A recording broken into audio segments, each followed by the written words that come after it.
Ice Palace by Robert Swindells. Turn your face into the east wind, and if you could see forever, you would see Ivan's land. It is a land where summer is short and pale like a celandine, winter long and cold as an icicle.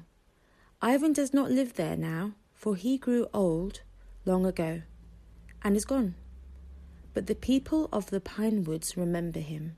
They remember him all the time, but most of all, they remember him in winter, because they are not afraid of winter anymore.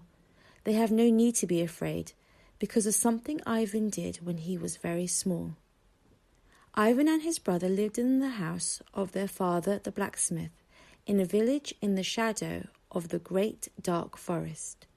The people of the village were poor, but in the summertime they were mostly happy, so that the pale, warm air rang with their laughter and their singing as they worked. But as the short summers gave way to autumn, their songs became sad songs and their laughter thin, for they knew that far away to the north, Stargic was greasing the runners of his sled and rounding up his wolves. Stargic, whisper his name, and it was winter in your heart. Hissing over crisp snow in the black of night came Stargic behind his hungry team. Their eyes were yellow and their fangs were white. When Stargic was in a village, the people lay very still behind the shutters, but always, in the morning, a child was gone.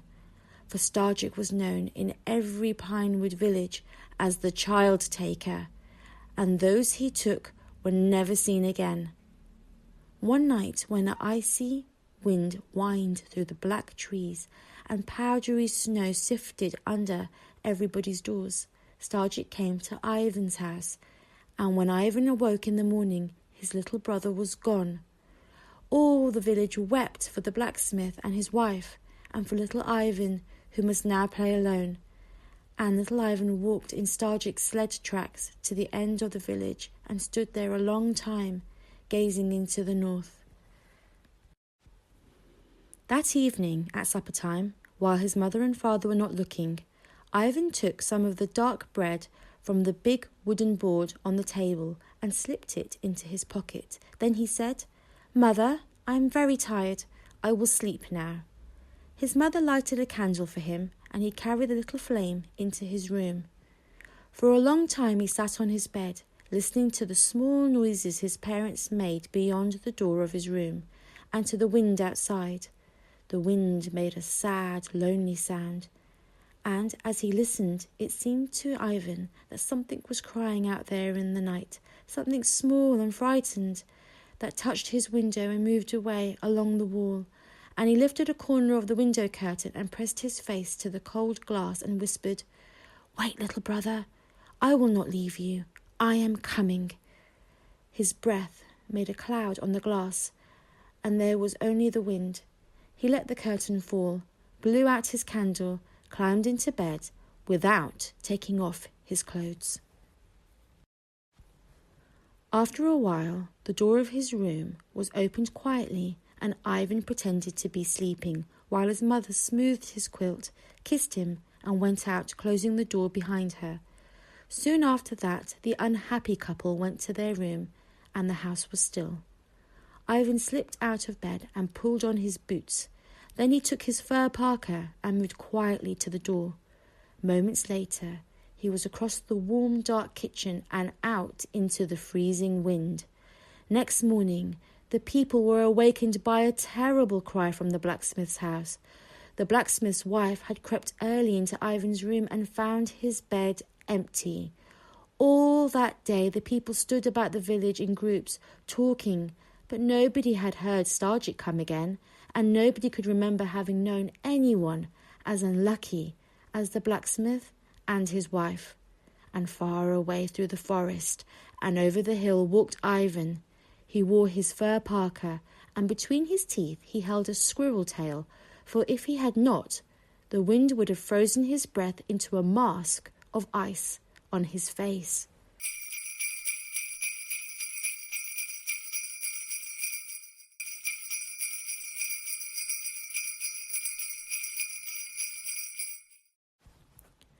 Ivan was afraid. He was more afraid than he had ever been, for nobody had ever seen Starjik's land and lived to return home. His head was bowed and he cried a little as he went along, and his tears became pips of ice before they touched the snow. He was afraid, and sometimes he almost turned around to follow his footprints back to his father's house.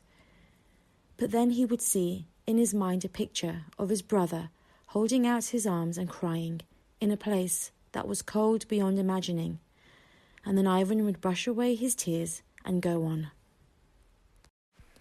On and on he went, and when it began to grow dark, he found a snowdrift and tunnelled into it as his father had taught him. Outside, the screaming wind drove blizzards of snow across the darkness, but Ivan slept safe and warm in his shelter. When morning came, he dug himself out, ate a little food from his pocket, and looked all around. His footprints were gone, and the wind had shifted the snowdrifts into new patterns so that he could not tell which way he had come. He sighed, turned his face into the wind and walked on. The snow was deeper now, and Ivan's feet sank far beneath its surface with every step. He began to feel tired and to wonder if he would ever see his home again. He was thinking longingly about his chair by the big hot stove when there came a sound that felt like an icicle in his heart. It was the long, thin cry a hungry wolf makes when it scents its prey. The cry was answered by another, and soon the pine wood echoed with the howls of the hunting pack. Ivan tried to go faster, but the snow sucked at his boots, making him stumble. He looked back, sobbing. His footprints wound away between the trees, and somewhere back there, he knew, the wolves were running in his tracks with their noses down to smell him out. A tree! He must find a tree to climb. Wolves can outrun any living thing, but they cannot climb trees. He stumbled on, looking wildly around him. But the trees just here were all pines with smooth, icy trunks. The wolf cries drew nearer. He looked back. Dim shapes moved in the dark beneath the trees. He plunged forward, gasping.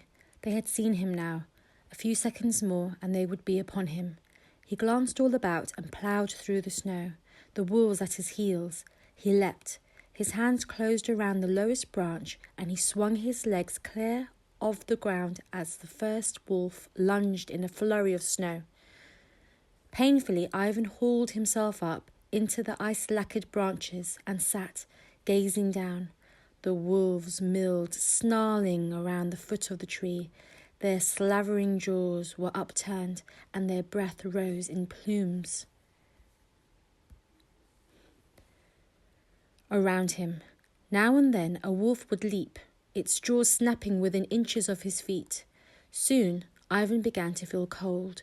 The wind whipped through the bare branches, and his dangling legs became numb. Soon he knew the frost would be in his fingers. It would spread through his hands until they could no longer grip, and he would fall into the whirling mass of fur and fangs. "Go away," he cried. "Oh, go away and find something else to kill."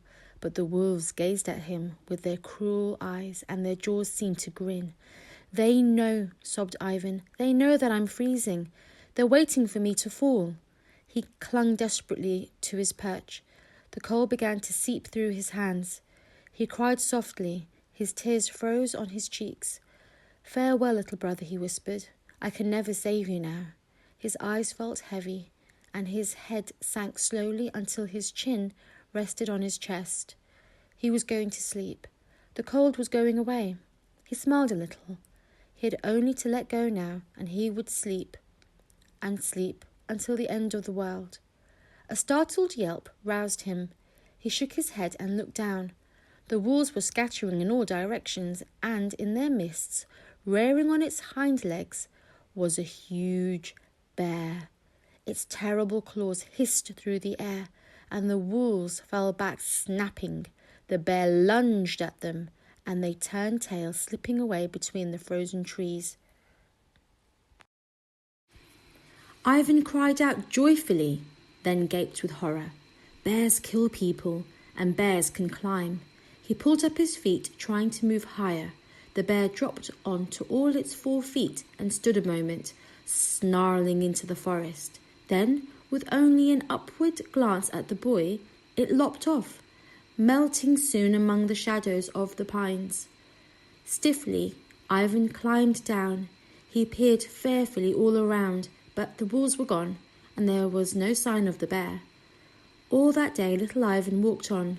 Now and then he would break off a little of the bread in his pocket and chew it as he walked. And when it began to grow dark, he found another snowdrift and made a cave inside it. He ate more of the bread and snuggled down to sleep. At midnight, he awoke, and it seemed to him that he had heard a voice. He listened. Outside, the wind was howling. After a moment, he closed his eyes again. It must have been the wind, he said to himself. Only the wind. But no sooner had he closed his eyes than it seemed to hear the voice again. He got up, knelt by the hole, and stuck his head out. The cold made him gasp. Ivan screwed up his eyes and peered into the darkness. There was nothing. Only the tossing of the pines and clouds of wind-blown snow. Then, just as he was about to draw his head back inside, he thought he saw a movement under the trees, a small figure flitting across a paler patch between the shadows. Ivan cried out, clambering from the snowdrift. The figure! It seemed impossible, but from here it looked like... "Little brother," he cried, "wait!" He was stumbling through the deep snow. As he drew near, the small figure seemed to move back, so that he was always the same distance away from it. "Wait," he cried again. "Oh, don't run away. It is Ivan, come to take you home." But the figure was only a smudge now, a shadow in the shadow, and as he watched it faded and was gone. And he heard laughter in the wind, and whirled around, but no one was there. The cold was like knives in his feet, and he looked down at himself through the tears. "My boots," he gasped. "I left them in the snowdrift, and my mittens too." He turned. "I must go back at once, or I will die." He knew now that the figure in the trees had been Starjik's cruel trick, and the laughter in the wind Starjik's laughter. But when he looked around, he could not tell which way he had come. He ran first this way, then that, stumbling in the snow, but no way seemed to be the right way. The voice laughed more loudly in the wind. Ivan stopped. He was lost, and knew that very soon he would fall into a sleep from which he would never awaken. He closed his eyes and was about to sink down on the snow when he heard a shrill scream. He jerked his head round and saw a white shape that flew soundlessly. He jerked his head round and saw a white shape that flew soundlessly between the trees. As he watched, it settled on a branch and stared at him with great yellow eyes. "Go away, Snowy Owl," he whispered. "Go away and find a mouse to eat. I am no use to you. I am no use to anyone."